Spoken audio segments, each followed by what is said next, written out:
ডুমুরজলা হেলিপ্যাডের কাছে রিং রোডে অগ্নিদগ্ধ যুবক। আজ দুপুর 3টা নাগাদ অগ্নিদগ্ধ অবস্থায় তাকে রাস্তায় ছুটে যেতে দেখা যায়। এই ঘটনা এলাকায় চাঞ্চল্য ছড়িয়ে পড়ে। ঘটনাস্থলে ছুটে আসে স্থানীয় বাসিন্দারা।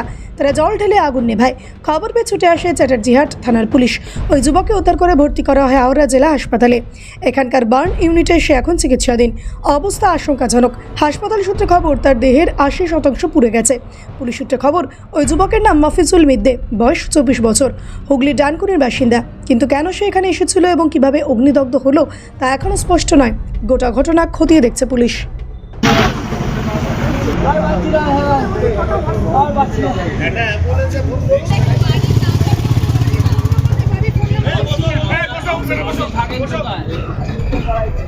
একটা 100 ডাল করে ওনাকে আগে হাসপাতালে ভর্তি করা হলো। ওখান থেকে কি বলছো? কেন মারে? তুমি বেগমপুরে থাকো, তুমি এইখানে রিং রোড এরিয়া একজন একটা পাগল কি বলতে পারছি না, ছুটে আসছিল গায়ে আগুন লাগা কন্ডিশনে। এখন নিজেই আমরা স্থানীয় থানায় ফোন করি, উদ্ধার করে নিয়ে যাওয়া হবে। হ্যাঁ, অবস্থা খারাপই, দুটো হাত পুরো জ্বলে গেছে।